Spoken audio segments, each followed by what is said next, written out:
Hi friends, उम्मीद है आप सब अच्छे होंगे और आपकी तैयारी भी अच्छी चल रही होगी। आज के सेशन में हम कुछ और इम्पोर्टेंट वोकैब्स डिस्कस करने वाले हैं, जिसमें वन वर्ड सब्स्टिट्यूशन भी है, सिनोनाइम्स भी है, एंटोनाइम्स भी है, स्पेलिंग्स भी हैं और फ्रेजल वर्ब्स भी हैं। आज के सेशन में देखते हैं हम कितना कवर कर पाते हैं। जो कुछ भी बचेंगे वोकैब्स तो फिर अपन अगले सेशन में उसको डिस्कस करेंगे। तो चलिए शुरू करते हैं वन वर्ड सब्स्टिट्यूशन से। And the first question is one who is indifferent to pleasure और पेन। ऐसा कोई व्यक्ति जो सुख में दुख में समान रहे, यानी अगर सुखी है तो बहुत ज़्यादा हो हल्ला ना करता हो, और अगर दुखी है तो बहुत ज़्यादा अलाप विलाप रोना धोना ना करता हो। तो ऐसा व्यक्ति कौन होगा? वो होगा हमारा स्टोइक। ठीक है, stoic is a person who is indifferent to pleasure और पेन। नेक्स्ट देखेंगे two, and it says a person who is 50 years old. कोई व्यक्ति जो 50 साल का हो। सेंटेनेरियन, सेंट मतलब 100 होता है, ऑक्ट से 10 को हम शो करते हैं। ये जो क्वीन वर्ड है ना, इससे अपन 50 को शो करते हैं, और सेप्ट से 7 या 70 हो सकता है यहाँ पे, लेकिन जो हमारा आंसर होगा वो क्वीन ट्यूनेरियन होगा। ठीक है भाई, चलिए 50 साल का कोई व्यक्ति। Next question, and it says one who secretly listen to others conversation. कोई ऐसा कि जो दूसरों की वो बातचीत को सुनता हो। क्या वो ओरेटर होगा, इंट्रूडर होगा या नरेटर होगा? ओरेटर कौन होता है? One who delivers a fantastic speech, बहुत अच्छी स्पीच देने वाला, उसको ओरेटर कहेंगे। ईव ड्रॉपर हमारा आंसर है। इस इंट्रूडर कौन होता है? जो ज़बरदस्ती गैर कानूनी ढंग से किसी प्राइवेट प्रॉपर्टी में क्या करे, घुस जाए, उसको हम क्या कहेंगे? इंट्रूडर कहेंगे। ठीक है भाई। तो ईव्स ड्रॉपर वो व्यक्ति होता है जो दूसरों की बातों को सीक्रेटली, गुपचुप ढंग से क्या करता है? सुनता है कि कौन क्या बात करता है। नेक्स्ट देखिएगा, place where dead bodies are kept before burial. एक ऐसी जगह जहां पर डेड बॉडीज को रखा जाता हो उन्हें दफनाने से पहले। क्या म्यूजियम में आप रखते हैं? नहीं। सिमेट्री में रखते हैं क्या? नहीं। सेंचुरी में रखते हैं क्या? नहीं। तो हमारा जो जवाब होगा वो क्या होगा? मॉर्ग होगा। ठीक है। म्यूजियम में आपको पता ही है कि हम कुछ अच्छी चीज़ें जो हमारे इतिहास से जुड़ी हों, वो कला की चीज़ें हो सकती हैं, या वो हमारे लिटरेचर से संबंधित चीज़ें हो सकती हैं, हमारे आर्किटेक्चर से संबंधित चीज़ें हो सकती हैं, वो सारा कुछ हम म्यूजियम में रखते हैं। सेमेट्री मतलब कब्रिस्तान होता है जहाँ पर हम मुर्दे अपने दफन करते हैं। सेंचुरी मतलब क्या है? ये बर्ड्स के लिए, एनिमल्स के लिए एक वो विशेष स्थान होता है, a special place for birds and, ये कहिए एनिमल्स, चिड़ियों और जानवरों के लिए एक विशेष स्थान, जहाँ पर उन पर नज़र भी रखी जाती है और उनको नेचुरल, ये कहिए नेचुरल तरीके से अपना जीवन जीने भी दिया जाता है। ठीक है, वो सेंचुरी होगा। तो हमारा जो आंसर होगा वो क्या होगा? मॉर्ग, एक ऐसी जगह जहाँ पर मुर्दों को दफनाने से पहले रखते हैं। नेक्स्ट देखिएगा, अ person who studies ancient societies. ऐसा कोई व्यक्ति जो एंशियंट प्राचीन सोसाइटीज को पढ़ता हो, यानी उनका अध्ययन करता हो। क्या वो एंथ्रोपोलॉजिस्ट होगा? नहीं, ये तो इंसानों का अध्ययन करने वाला व्यक्ति होता है। क्या वो जियोलॉजिस्ट होगा? नहीं। जियो मतलब पृथ्वी होता है, लॉजिस्ट अध्ययन करने वाला। तो जो पृथ्वी का अध्ययन करे वो जियोलॉजिस्ट होगा। तो उसका जो आंसर होगा वो क्या होगा? आर्कियोलॉजिस्ट। ठीक है भाई।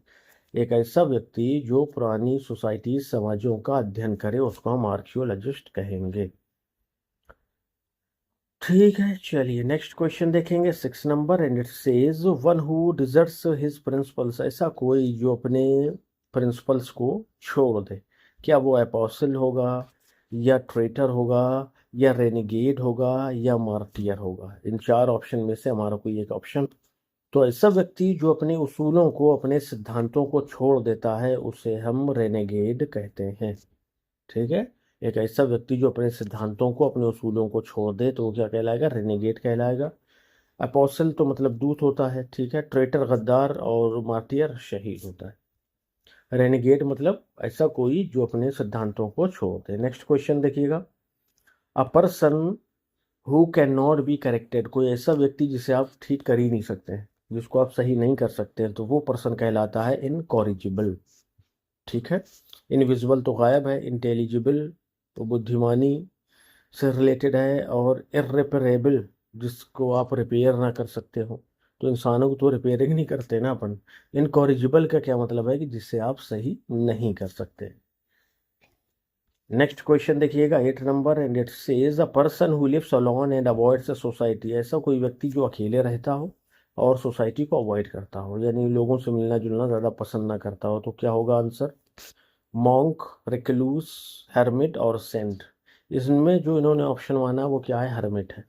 जबकि हम पढ़ते हैं कि रिक्लूस भी उसमें हो सकता है और सेंट भी उसमें हो सकता है। सेंट मतलब संत, वो भी ये कहिए कि समाज से दूर ही रहते हैं लगभग। रिक्लूज मतलब क्या है? वो ऐसा कोई व्यक्ति जो सांसारिक सुविधाओं, लग्जरीज को, ऐशो आराम को छोड़कर जंगल में वे निकल जाता हो, तो ये भी समाज से दूर रहने वाला व्यक्ति है।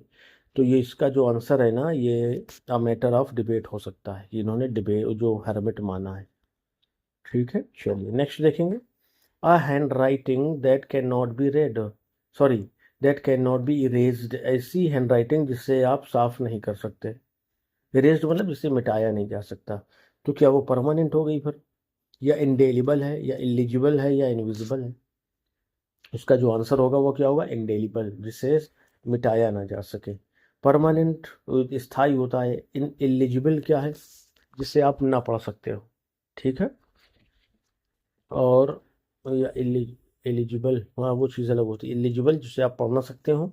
एक वर्ड जिससे आप कंफ्यूज हो सकते हैं, जिससे हम अभी कंफ्यूज हो गए, एलिजिबल होता है वो। एलिजिबल का क्या मतलब होता है? योग्य। ठीक है भाई, आप किसी पोस्ट के एलिजिबल है या नहीं है, ये वो है। इनविजिबल क्या है? गायब है कोई चीज़, वो होगा। तो हमारा जो आंसर होगा किसके लिए, कि कोई एक ऐसी हैंड राइटिंग जिसे मिटाया नहीं जा सकता, तो वो इंडेलिबल होगा। चलिए नेक्स्ट देखेंगे। One who use both hands equally well. ऐसा कोई जो दोनों हाथों को अच्छे से इस्तेमाल करता हो। एम्बी डेक्स्ट्रस बिल्कुल सही जवाब है इसका, यही होगा। एम्बिगुअस नहीं, इसका मतलब होता है दोहरा अर्थ होना किसी बात में। एम्बी वैलेंट अलग चीज़ है, ये भी। डेक्स्ट्रस भी अलग चीज़ है, ये सक्षम से रिलेट करता है।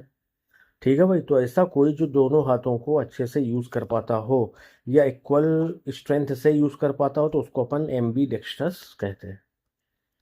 नेक्स्ट देखिएगा। A speech made to oneself. कोई ऐसी स्पीच जो खुद को सुनाई जाए, खुद के लिए की जाए। क्या वो डायलॉग है? नहीं। सोलोलकी है, हो सकता है। मोनोलॉग भी हो सकता है। डिबेट अकेले आप नहीं कर सकते हैं। तो इन दोनों में से कोई एक ऑप्शन होगा, अपन देख लेंगे। तो ये सोलोलकी ही है। जब कोई ड्रामा चल रहा होता है, और उस ड्रामे में जो भाग लेने वाले या पार्ट लेने वाले कैरेक्टर होते हैं, उनमें से कोई एक कैरेक्टर जो है आकर के अपनी बात कहता है, और इस तरह से माना जाता है उसको कि उसके अलावा हम्म, और कोई उसको नहीं सुन रहा, खास करके जो उसके साथी कलाकार हैं। लेकिन जो ऑडियंस है उसको माना जाता है कि वो उसकी बात सुन रही है। ये सोलिलकी इस काम भी आती है कि कोई कुछ ऐसी चीज़ें, कुछ ऐसी घटनाएं भी ऑडियंस को बता दी जाएं जो असल में उस जगह पर यानी उस स्टेज पर नहीं दिखाई जा सकती। मान लीजिए युद्ध हुआ कहीं, तो आप युद्ध तो नहीं दिखा सकते हैं। उसके लिए इलाज क्या है कि उस युद्ध का परिणाम जो है कोई ये कैरेक्टर आकर के अपनी सोलोलकी में बता जाए कि जूलियस सीजर ने पोम्पी को हरा दिया, और पूरी सेना को लेकर के जूलियस सीजर अब रोम को लौट रहे हैं। है ना? तो ये इस तरह की सोलोलकी का यूज होता है। चलिए नेक्स्ट क्वेश्चन देखिएगा। Person having unlimited power. कोई ऐसा व्यक्ति जिसके पास बहुत सारी शक्ति हो। ब्यूरोक्रेट होगा क्या? नहीं भाई, ये तो ऑफिस से रिलेटेड है बेचारे। एरिस्टोक्रेट, अमीर वर्ग, ये हो सकता है।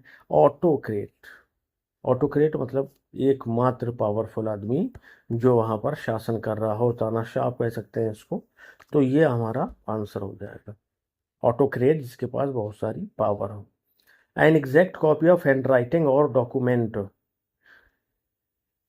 एक एग्जैक्ट कॉपी किसी हैंड राइटिंग की हो सकती है वो, या डॉक्यूमेंट की। फोटो कॉपी आप समझ लीजिए कि अपने को कोई कागज़ मिला, हमें लगा कि यार हमारे भी काम आ सकता है, तो अपन ने फोटो कॉपी करा ली, तो एग्जैक्ट कॉपी तो हो जाएगी, लेकिन असली नकली का फ़र्क रहेगा, क्योंकि उसमें जो इंक होगी वो दूसरी रहेगी, जो एक्चुअल है वो अलग है। तो क्या है आंसर इस? चार ऑप्शन है हमारे पास। मैन्यूस्क्रिप्ट नहीं, ये तो हाथ से लिखा हुआ कोई भी स्क्रिप्ट होती है। फेसिमिल या फेसिमाइल, ये जो है ये है आपका कि कोई दो एग्जैक्ट कॉपी हो, उसको हम फेसिमाइल कहेंगे। क्रॉनिकल इतिहास से रिलेटेड है। नेक्स्ट क्वेश्चन देखिएगा। वन हु लव्स ह्यूमैनिटी, ऐसा कोई जो ह्यूमैनिटी से प्यार करता हो।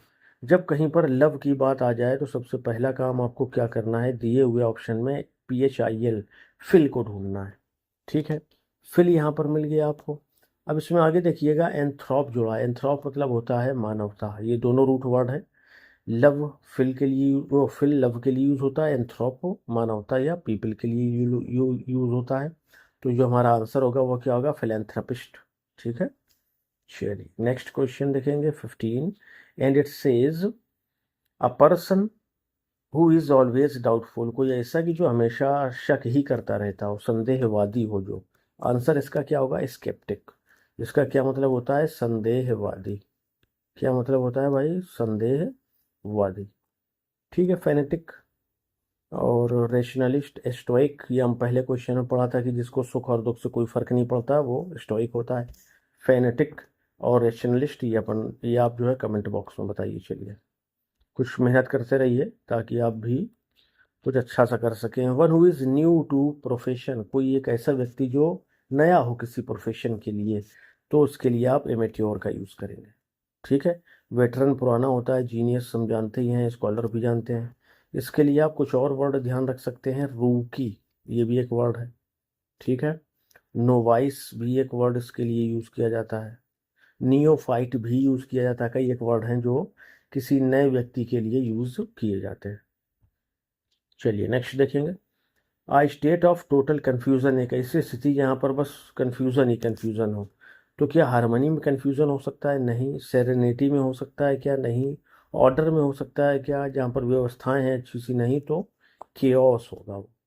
केओस ऐसी स्थिति जहाँ पर हर कोई कन्फ्यूज है कि करना क्या है, अस्त व्यस्त पड़ा हुआ है सब कुछ। One who is fond of fighting, ऐसा कोई जो लड़ाई का शौकीन हो, कि वो मार धाड़ में उसका मन लगता हो, तो वो व्यक्ति कहलाता है क्या, बेलिजेरेंट। ठीक है, हमारा जो आंसर होगा वो क्या होगा, बेलिजेरेंट होगा। बेलिजेरेंट मतलब कोई ऐसा कि जिसको लड़ने में, युद्ध करने में बड़ा मजा आता हो, उसी के लिए वो जी रहा हो, ये कहिए। ठीक है, टोलरेंट मतलब वो सहिष्णु हो जाएगा, बर्दाश्त करने वाला। बेनेवोलेंट उदार हो जाएगा। डिप्लोमेटिक कूटनीतिज्ञ हो जाएगा। नेक्स्ट क्वेश्चन देखिएगा। Person who journeys from place to place, ऐसा कोई जो एक जगह से दूसरी जगह क्या करता हो, यात्रा करता हो। मतलब जिसका कोई एक घर ना हो, यहाँ वहाँ फिरता रहता हो, तो उसको नोमैड कहते हैं अपन। क्या कहते हैं भाई, नोमैड कहते हैं।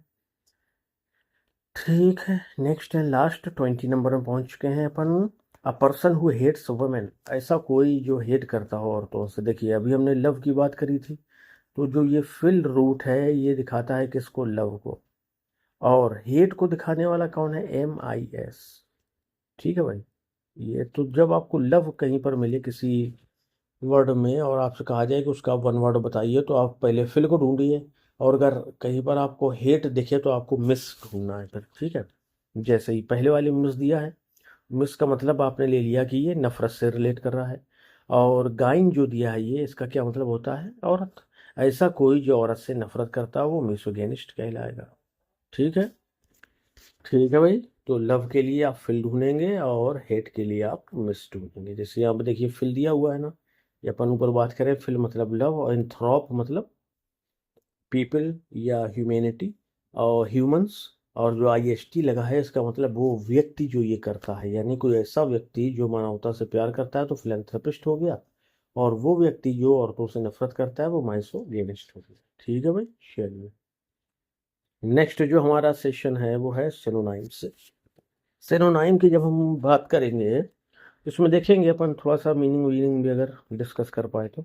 ठीक है, चलिए देखिएगा। एब्रिज पहला वर्ड है। एब्रिज का मतलब क्या होता है भाई, छोटा करना किसी चीज़ को। पिछले सेशन में भी अपन ने एक मीनिंग की बात करी थी जिसमें हमने लेसन शब्द को सुना था या पढ़ा था। तो यहाँ पर शॉर्टन दिया है, ये हमारा आंसर होगा। एक्सपेंड मतलब बढ़ाना, डिले देर करना, रिपीट मतलब दोहराना। तो अब्रिज मतलब छोटा करना। ठीक है, मीनिंग ध्यान रखिएगा। Next, choose the correct, sorry choose the synonym of belligerent. Belligerent को अभी अपन ने डिस्कस किया है। वन वर्ड में इसका क्या मतलब होता है, झगड़ालू, लड़ने को बिल्कुल तैयार, किसी से भी टकरा जाएगा। तो क्या वो पीसफुल होगा, नहीं। हम्बल भी नहीं होगा, जेनरस भी नहीं होगा। तो आंसर क्या होगा, अग्रेसिव, आक्रांता इसको बोलेंगे अपन। ठीक है भाई, चलिए नेक्स्ट क्वेश्चन देखिएगा। Choose the synonym of the word conquer. Conquer word का आपको सिनोनाइम बताना है। तो हमारे पास जो ऑप्शन है वो क्या है, अपोज है, ठीक है। अपोज मतलब विरोध करना, डिले मतलब देर करना, हेजिटेट मतलब झिझक, और एग्री मतलब सहमत होना। तो कंकर का मतलब भी क्या होता है, सहमत होना। ठीक है भाई, कंकर मतलब एग्री कर लिया आपने। नेक्स्ट देखिएगा, choose the synonym of dauntless. Dauntless का सिनोनाइम आपको बताना है। तो डोंटलेस का मतलब होता है one who does not fear, ऐसा कोई इसे डर ना लगता हो। यानी जान देने के में या सच बात बोलने में, अपना कर्तव्य निभाने में, तो वो क्या कहलाएगा, डोंटलेस कहलाएगा। निडर, अच्छा वर्ड है ये, निडर, जिसे डर ना लगता हो। तो कमज़ोर नहीं होगा, नर्वस नहीं होगा, फूलिश नहीं होगा, फियरलेस हो जाएगा।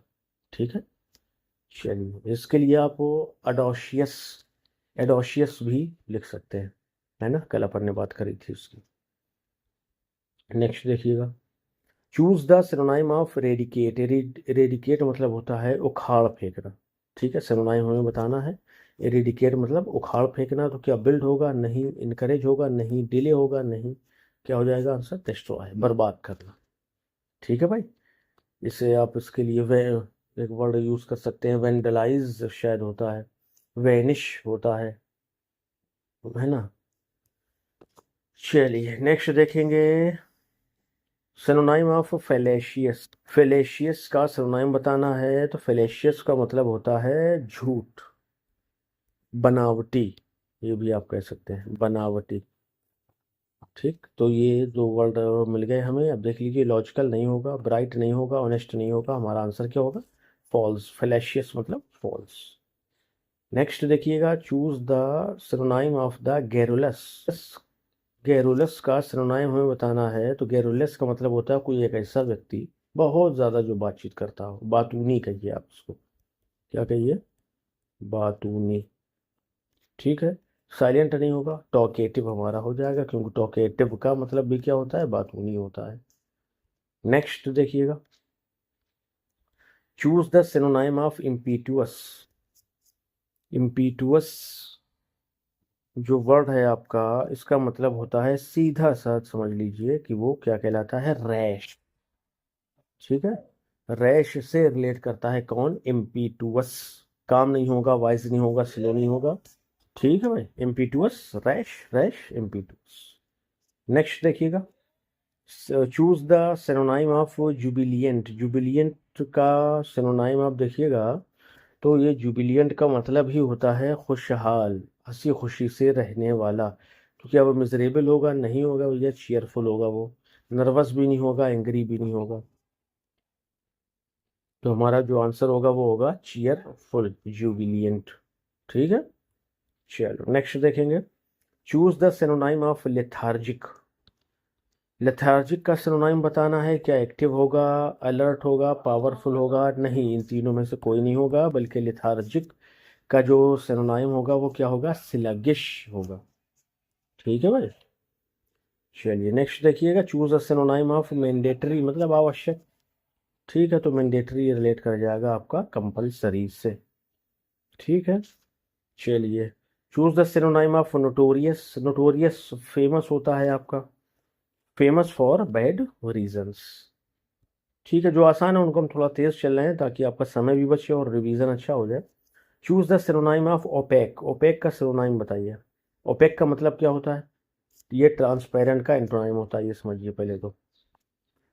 ट्रांसपेरेंट, पारदर्शी का क्या होगा, ये एंटोनाइम, तो मतलब अपारदर्शी। तो अपारदर्शी के लिए आप क्या यूज करेंगे, लूसिड या ब्राइट, नहीं, ये हमारा हो जाएगा ऑब्सक्योर। ठीक है, ओपेक मतलब ऑब्सक्योर।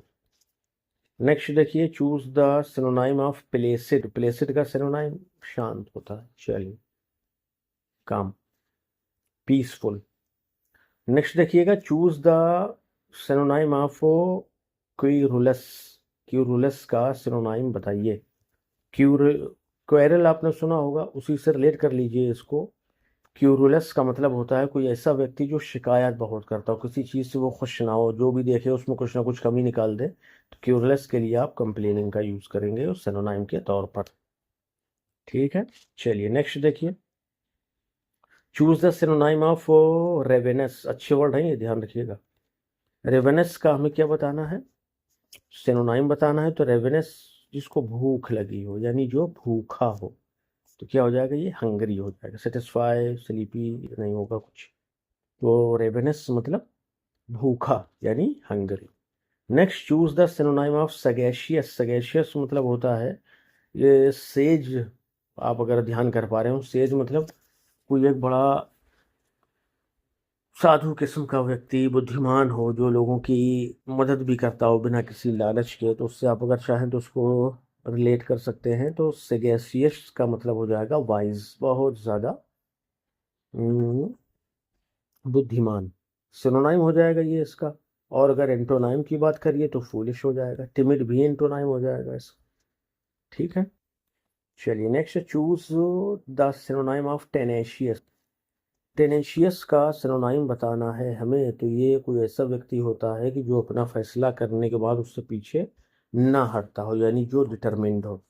ठीक है भाई, ये हमारा टेनेशियस मतलब डिटरमिन्ड। टेनेशियस डिटरमिन्ड, दृढ़ निश्चयी। नेक्स्ट देखिएगा, अर्बेन का सिनोनाइम हमें बताना है। अर्बेन का जो सिनोनाइम होगा, इसका अर्बेन का मतलब पहले समझ लीजिए। इसके लिए दूसरा वर्ड आपको दे, बेनेवोलेंट। बेनेवोलेंट का क्या मतलब होता है, उदार या दयालु, दूसरों की मदद करने वाला। ठीक है, तो अर्बेन का क्या हो जाएगा फिर, दूसरा मतलब पोलाइट हो जाएगा। और का और मतलब क्या हो जाएगा, बेनेवोलेंट हो जाएगा। नेक्स्ट देखिएगा, choose the synonym of vindicate. Vindicate का मतलब क्या होता है, विंडिकेट का मतलब होता है किसी चीज को सही ठहराना। किसी चीज के बारे में अपना जो मत है वो पॉजिटिव रखना। तो किसी चीज को अगर आप जस्टिफाई करेंगे तो उसका मतलब है कि आप उसको विंडिकेट कर रहे हैं। ठीक है, और विंडिकेट का एक और मतलब आप ले सकते हैं, किसी चीज का बदला लेने से भी। ठीक है, तो ये भी आप ध्यान रखिएगा। तो यहाँ पर क्या है, तो विंडिकेट का मतलब है कि आप किसी चीज को सही ठहरा रहे हैं, उसे सही मान रहे हैं, इसलिए हम कहेंगे कि आप उसको जस्टिफाई कर रहे हैं। तो विंडिकेट मतलब जस्टिफाई। ठीक है भाई, तो आज जितना ही रखते हैं सेशन में। अगले सेशन में हम इंटोनाइम, स्पेलिंग्स और फ्रेजल वर्ब देख लेंगे। ठीक है, चलिए, उम्मीद है आपको सेशन अच्छा लगा होगा। चैनल पर पहली बार आए हैं तो सब्सक्राइब कर लीजिए और लाइक शेयर भी कर दीजिए। और अगर आप टीजीटी की तैयारी में लगे हुए हैं ना, तो एक बार हमारी प्लेलिस्ट को ज़रूर देखिए जो चैनल पर मौजूद है। उम्मीद है वो प्लेलिस्ट आपकी बहुत मदद करेगी और आपकी तैयारी को बेहतर बनाएगी। ठीक है, और उसकी आपको पीडीएफ अगर चाहिए तो टेलीग्राम चैनल ज्वाइन कर लीजिए, उसका डिस्क्रिप्शन में अपन लिंक दे देंगे। ठीक है, चलिए, मिलते हैं नेक्स्ट सेशन में। Till then bye bye, thank you.